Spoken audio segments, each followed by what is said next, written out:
The announcement. From today, you're grounded. The room went silent, not the casual silence of people waiting for a joke, but the sharp, uncomfortable silence of 30 relatives suddenly unsure where to look.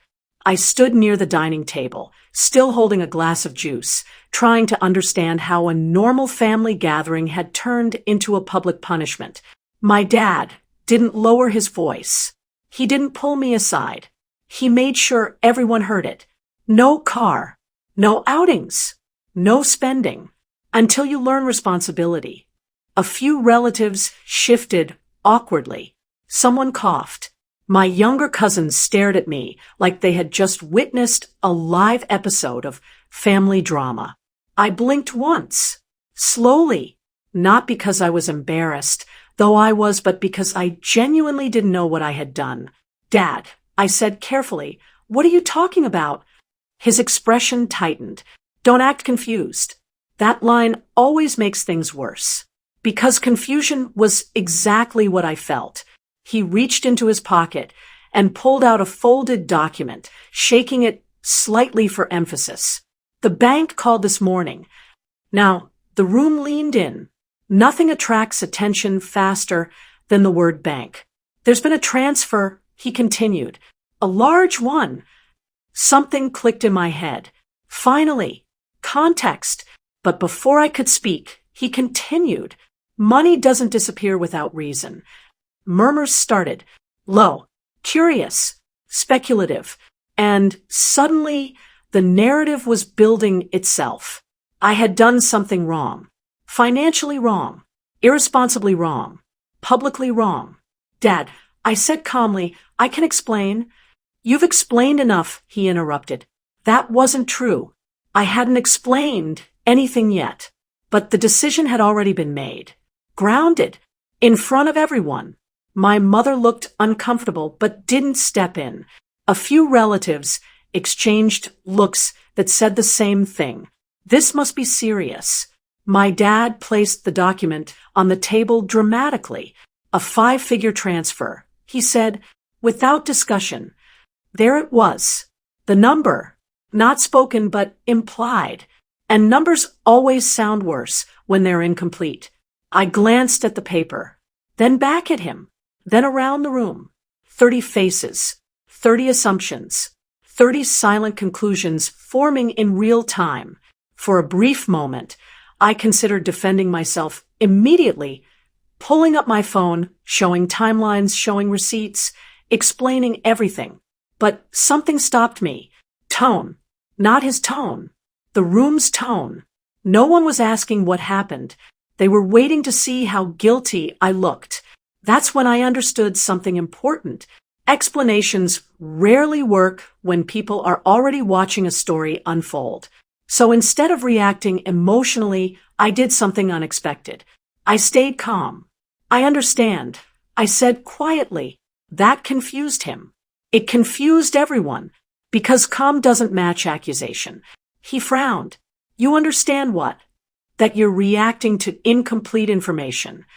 A few relatives shifted again. The energy in the room changed slightly, not toward me, toward uncertainty. My dad crossed his arms, then completed. I will, I said, but before I could continue, the doorbell rang. Sharp, clear, perfectly timed. Everyone turned toward the hallway. My mom walked to the door, still unsure whether to open it during the tension-filled moment. When she did, a man stepped inside, holding a leather folder. Calm, professional, precise. Good afternoon, he said. I'm looking for your husband. My dad frowned. That's me. The man nodded and stepped forward. I'm here regarding the transfer. The room froze again, but this silence felt different.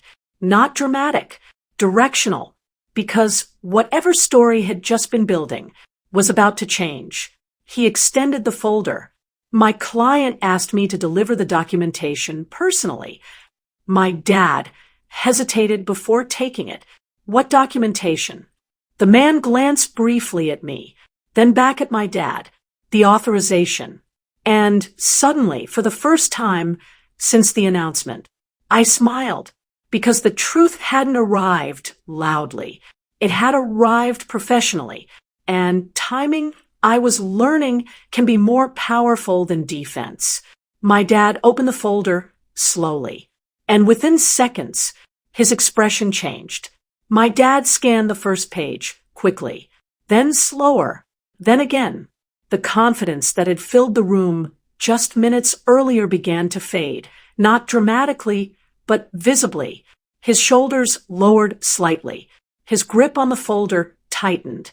"What is this?" he asked, though the answer was already in front of him. The lawyer spoke calmly, like someone used to correcting misunderstandings without creating embarrassment. "This is the authorization form you signed 3 weeks ago." The room shifted, not physically, emotionally. My dad frowned. "I don't remember approving any transfer." The lawyer flipped to the second page and pointed to a signature line. "You authorized the release of funds from the education trust account." Now, the silence deepened, because the story everyone had been watching, the one where I had acted irresponsibly, was beginning to unravel. My dad stared at the signature. It was his, clear, undeniable.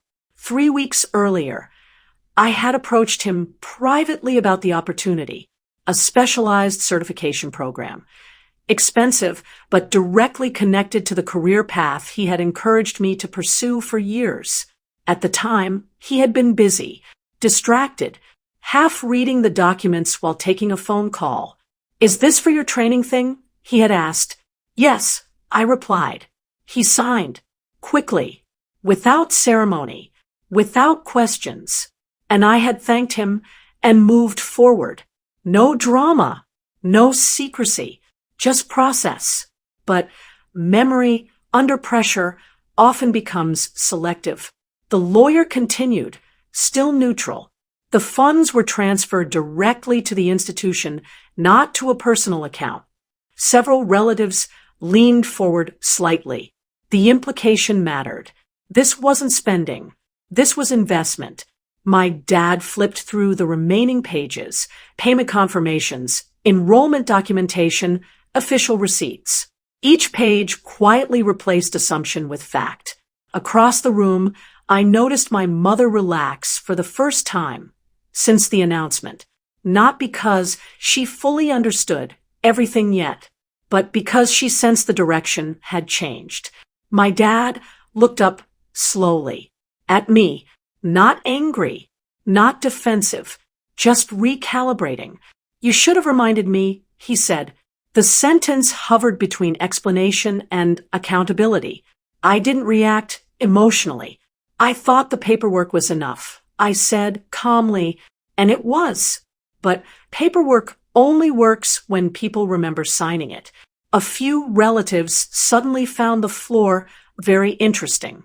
Others began adjusting their expressions, subtle social corrections, as the narrative shifted, because public assumptions often require public adjustments. The lawyer closed the folder gently. "There's nothing irregular about the transfer," he said. "Everything followed the structure of the trust exactly." Then he paused. "Your son handled the process very responsibly." That sentence landed differently, not because it was loud, because it was professional. External validation carries a weight family opinions sometimes don't.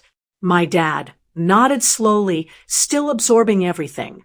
The authority in the room hadn't disappeared, but it had softened, because facts don't argue. They organize. The lawyer handed the folder back and gave a polite nod before stepping toward the door. His job was done. No confrontation, no speeches, just clarity. When the door closed, the room remained quiet for a moment longer. Then my dad cleared his throat. The atmosphere had changed, but the audience was still there. 30 relatives, 30 witnesses, and now a different kind of moment unfolding.